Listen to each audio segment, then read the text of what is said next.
Hello दोस्तों। तो आज के नए वीडियो में लेके आ चुके हैं हम क्लास 8 साइंस का केमिस्ट्री का एक चैप्टर जिसका नाम है इनसाइड द एटम। जब भी आप देख रहे हो इनसाइड द एटम्स को, तो एटम सबसे पहले आपको पता होना चाहिए एटम यानी क्या होता है। तो एटम यानी कोई भी एटम, अगर हमको पता करना है एटम क्या होता है, तो स्मॉलेस्ट पार्टिकल। एटम क्या है? Smallest particle, smallest particle of matter. जैसे कि हम किसी लोहे का एक पार्ट ले लेते हैं, एक लोहे का एक हमने क्यूब ले लिया, तो लोहे के क्यूब में का ऐसा एक पार्टिकल, एक छोटा सा पार्टिकल जिसको आप डिवाइड नहीं कर सकते, इसको ही बोला है इनडिस्ट्रक्टिबल।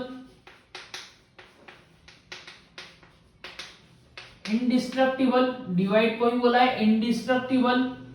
और ये रहेगा इंडिविजुअल पार्टिकल यानी सिंगल, उसको आप डिवाइड नहीं कर सकते, ऐसा एक पार्टिकल को बोला है हमने एटम। और एटम के बाद हम देखते हैं एटम्स को मिला के बनते हैं मॉलिक्यूल्स। एटम्स को मिला के बनते हैं molecule. Suppose hydrogen is the atom. एक हाइड्रोजन एटम ले लिया, उसमें हमने एक और हाइड्रोजन को मिला दिया, तो क्या बन गया? H2 बन गया। तो ये H2 क्या है? H2 ये है मॉलिक्यूल। तो क्या हो गया? H2 ये हो गया मॉलिक्यूल। इसके बाद हम अगर देखते हैं एलिमेंट्स किसको बोलेंगे? एलिमेंट्स किसे कहेंगे हम? एलिमेंट्स, जब भी हमको एलिमेंट्स कहना है तो एलिमेंट्स हम कहते हैं जो पीरियोडिक टेबल में है, हमारे पीरियोडिक टेबल में जो भी दिया है, जैसे हाइड्रोजन दिया है, हेलियम दिया है, लिथियम दिया है, ये सभी को हम बोलेंगे एलिमेंट्स। जो कि उसके प्योर फॉर्म में होते हैं उसको बोलेंगे हम एलिमेंट्स। और इन्हीं एलिमेंट्स को कंबाइन करेंगे तो हमको मिलेंगे कंपाउंड्स। क्या मिलेंगे हमको? कंपाउंड्स मिलेंगे। एक स्पेसिफिक प्रोपोर्शन में हम अगर इसको मिक्स करेंगे तो हमको कंपाउंड मिलेंगे। और अगर और इसी के साथ आता है एक मिक्सचर। मिक्सचर किसे कहेंगे हम? कि सपोज आप किसी चिवड़े का एग्जांपल लीजिए। जैसे कि आप चिवड़े में किसी को भी, जैसे मुरमुरे को थोड़ा सा डाल देंगे, भेल का चिवड़ा थोड़ा सा डाल देंगे, उसमें कोई प्रपोर्शन नहीं रहेगा, सिर्फ आप मिक्स कर रहे हो। थोड़ा सा कांदा डालोगे, थोड़ा सा टमाटर डालोगे, इस प्रकार से मिक्सचर बनाओगे, तो उससे कहते हैं हम मिक्सचर, कि जिसमें प्रपोर्शन फिक्स नहीं होगा। और कंपाउंड्स में जब भी आप कंपाउंड बनाओगे उसमें प्रपोर्शन फिक्स होगा, कि जैसे कि दो हाइड्रोजन के मॉलिक्यूल लिए और एक ऑक्सीजन का मॉलिक्यूल लिया, तो यहाँ पे वाटर मॉलिक्यूल बन गया। यहाँ पे वैसा नहीं होगा। यहाँ पे मिक्सचर में कितने भी हाइड्रोजन आ सकते हैं और कितने भी ऑक्सीजन आ सकते हैं। ऐसा मिक्सचर, कंपाउंड, एलिमेंट्स, मॉलिक्यूल और एटम, यह आपको इनसाइड द एटम्स पढ़ने से पहले आपको थोड़ा सा एक रफ आइडिया होना चाहिए। ये आपने प्रीवियस ईयर में थोड़ा सीखा होगा क्लास 7th में। तो आपको इन एटम्स को डिस्क्राइब करने के लिए कुछ साइंटिस्ट ने थ्योरीज दी थी। तो सबसे पहले आए हमारे डाल्टन। साहब, Dalton's atomic theory. Dalton atomic theory कब आई? 1803 में आई। कब आई? 1803। 1803 में एटॉमिक थ्योरी में डाल्टन साहब ने क्या बोला कि एक बूंदी का लड्डू है, एक बूंदी का लड्डू है जो कि है इंडिस्ट्रक्टिबल, जो कि है इंडिविजुअल, और है बोला है कि इंडिस्ट्रक्टिबल है।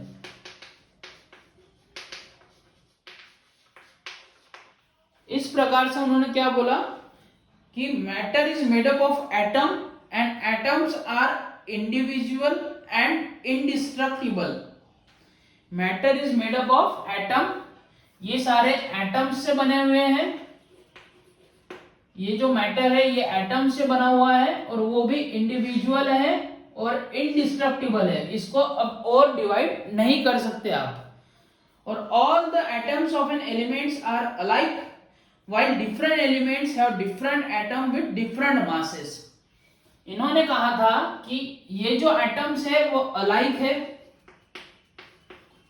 यानी एक ही जैसे है, और कुछ डिफरेंट एटम है वो डिफरेंट मास लेके आते हैं, वो कि डिफरेंट है. इस प्रकार और uniform distribution in an atom, या यहां एटम का यूनिफॉर्म डिस्ट्रीब्यूशन किया हुआ है, यूनिफॉर्मली डिस्ट्रीब्यूटेड है ये पूरी तरह से. ऐसा कहा था atomic theory of Dalton's atomic theory ने 1803 में. क्या क्या इसके इंपॉर्टेंट पॉइंट है? फर्स्ट पॉइंट आप नोट कर लीजिए जो कि है इंपॉर्टेंट, कि एटम इज फर्स्ट पॉइंट जो कि है matter is made up of atom. Matter is made up of atom. Matter is made up of atoms, and atoms are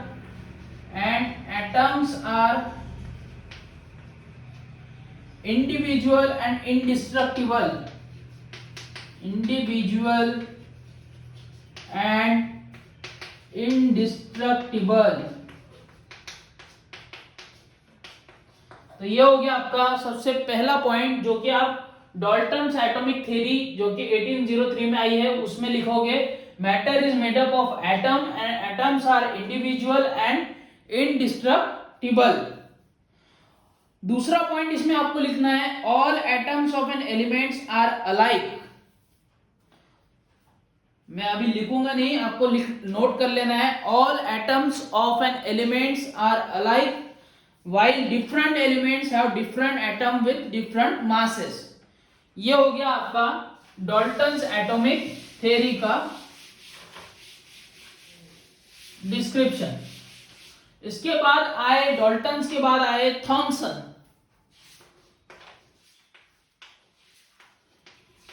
Thomson's plum pudding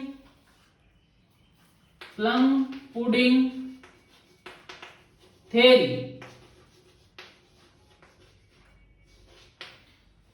Thompson plum pudding theory. इन्होंने बोला कि एक मैटर में positively charge और नेगेटिवली चार्ज कुछ material देखने को मिले हमको. कुछ पॉजिटिव चार्ज और कुछ नेगेटिव चार्ज एलिमेंट्स देखने को मिल रहे हैं. एलिमेंट्स का हो या कुछ भी, इसको हम बोल सकते हैं. इस प्रकार से ये थॉमसन प्लम पुडिंग थ्योरी आई थी जो कि कह रही थी positive charge is distributed throughout the atom and negative charge elements are embedded in it. यानी पॉजिटिव चार्ज और नेगेटिव चार्ज, ऐसा पॉजिटिव चार्ज उसमें है और नेगेटिव चार्ज उसमें है, ऐसा उन्होंने बोला था. The distributed positive charge is balanced by negative charge on electron, therefore atom become electrically neutral. देखिए एक पॉजिटिव चार्ज है एक नेगेटिव चार्ज है, एक पॉजिटिव एक नेगेटिव को, एक पॉजिटिव, एक यहाँ पे सोल्जर है, इधर भी एक सोल्जर है. एक सोल्जर ने दूसरे सोल्जर को मार दिया तो क्या हो गया? वो हो गया न्यूट्रल हो गया. क्या हो गया? न्यूट्रल हो गया. यहां पे दो सोल्जर थे, दो सोल्जर ने फाइटिंग में दो सोल्जर्स को मार दिया तो ये पॉजिटिव चार्ज थे, ये दो नेगेटिव चार्ज थे, तो ये पॉजिटिव ये नेगेटिव के साथ कट गया और ये पॉजिटिव ये नेगेटिव के साथ कट गया और ये हो गया न्यूट्रल, इलेक्ट्रिकली न्यूट्रल हो गया. ऐसा थॉमसन प्लम पुडिंग थ्योरी ने बताया था. इसके बाद आते हैं जो कि काफी इंपॉर्टेंट, आपको स्कैटरिंग एक्सपेरिमेंट बोल के पूछा जाता है हमेशा पेपर में, जो कि है रुदरफोर्ड्स की थ्योरी, रुदरफोर्ड्स थ्योरी। रुदरफोर्ड्स थ्योरी, अच्छा ये थ्योरी थॉमसन की थ्योरी कब आई थी? 1904 में आई थी। बाद में रुदरफोर्ड्स की थ्योरी कब आई? Rutherford nuclear model of element 1911 में आया, 1911 में आया। तो यहां पे क्या किया गया कि एक गोल्ड फॉइल लिया गई, एक गोल्ड फॉइल ली थी, यहां पे गोल्ड फॉइल रख दिया हमने, जिसका थिकनेस बताया गया था 10⁻⁻⁴ मिलीमीटर का थिकनेस है, थिकनेस था ये गोल्ड फॉइल का। ये क्या है? हमारी गोल्ड फॉइल है। फिर गोल्ड फॉइल पे अल्फा पार्टिकल्स को बम्बार्ड किया गया, तो कुछ पार्टिकल यहां से स्ट्रेट लाइन में निकल गए और कुछ पार्टिकल्स ये कुछ एंगल, स्मॉल एंगल या बिग एंगल के साथ वापस आने लगे इस प्रकार से, और कुछ पार्टिकल्स, कुछ बीम ये स्ट्रेट जाने लगी। तो जो ये पार्टिकल्स स्ट्रेट जा रहे थे, इसका मतलब क्या होगा कि वहां पे ये एम्प्टी स्पेस बनी हुई है, क्योंकि आप किसी एक पार्टिकल का रिफ्लेक्शन करके देखिए। इसको अगर मैं एक पार्टिकल पकड़ता हूं, ये अगर यहाँ पे होल बना हुआ होता, यहाँ पे होल बना हुआ होता, तो यहां से हम लाइट जब मार रहे हैं तो ये लाइट यहां से पास हो जाती थी। तो ये लाइट अगर यहां से पास हो रही है तो यहाँ पे क्या हो रहा है? कोई रिफ्लेक्शन नहीं हो रहा है, कोई एंगल नहीं बन रहा है, स्ट्रेट लाइन में जा रहा है। मतलब यहाँ पे कोई पार्टिकल नहीं है या कुछ भी नहीं है, एम्प्टी स्पेस है। क्या है? एम्प्टी स्पेस है, ऐसा यहाँ पे पता चला हमको, एम्प्टी स्पेस। ओके, उसके बाद अगर कोई एंगल बना रहा है, न्यूक्लियस में कोई एक पार्टिकल है जो एंगल बना रहे हैं, पीछे जा रहा है, इस प्रकार से एंगल बन रहा है, तो इसका मीनिंग यहां पे कुछ तो भी पॉजिटिव चार्ज मैटर प्रेजेंट है, पॉजिटिव चार्ज मैटर प्रेजेंट है, ऐसा हमको रुदरफोर्ड्स थ्योरी ने बताया था इन 1911। इन्होंने 5 पॉइंट दिए थे। पहला पॉइंट है positively charge nucleus at the centre of atom. ये क्या बोला था? पॉजिटिवली चार्ज, सेंटर में न्यूक्लियस है बोला उन्होंने। दूसरा पॉइंट बोला almost the entire mass of atom is concentrated in nucleus. जितना भी मास है वो न्यूक्लियस पे कॉन्सेंट्रेट है, मतलब पूरा मास है, ये उन्होंने दूसरा पॉइंट बताया। तीसरा पॉइंट उन्होंने बताया negatively charge particle called electron revolve around nucleus. इस न्यूक्लियस के अराउंड इलेक्ट्रॉन रिवॉल्व कर रहे हैं, घूम रहे हैं, ऐसा उन्होंने तीसरे पॉइंट में बताया। चौथे पॉइंट में पॉजिटिव चार्ज और नेगेटिव चार्ज ये इक्वल न्यूट्रल बन जाएगा। ये इसमें जितने पॉजिटिव है, number of positive charge and number of negative charge ये इक्वल है, ऐसा उन्होंने बताया। तो उस कारण ये न्यूट्रल हुआ एटम, ऐसा उनका फोर्थ पॉइंट था। और एम्प्टी स्पेस, यहाँ पे एम्प्टी स्पेस प्रेजेंट है जिसमें से स्ट्रेट लाइन जा रही है, ऐसा हमको रुदरफोर्ड्स थ्योरी 1911 में पता चला। ऐसे 5 पॉइंट, ये 5 पॉइंट काफी इंपॉर्टेंट है, ये आपको करके जाना है या फिर ये लिखना होगा रुदरफोर्ड थ्योरी में। बाद में रुदरफोर्ड थ्योरी में ही ऐसा बोला था कि, क्या बोला था? According to law of atoms Rutherford's model turns out to be unstable. According to physical law, an electrically charged body is revolved in the circular orbit, its energy decreases. कोई भी एक अगर रिवॉल्व कर रहा है तो उसकी एनर्जी डिक्रीज होगी, ऐसा उन्होंने बोला था।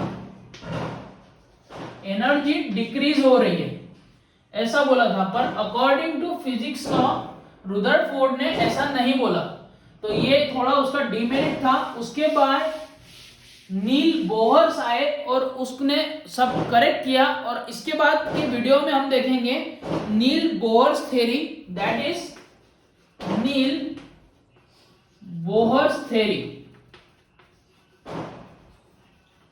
नील बोहर्स थ्योरी देखेंगे हम अगले वीडियो में। तो मिलते हैं अगले वीडियो में, तब तक के स्टे ट्यून, पढ़ाई करते रहिए। Please like share and subscribe to my channel Prajwal Durakkar. Thank you.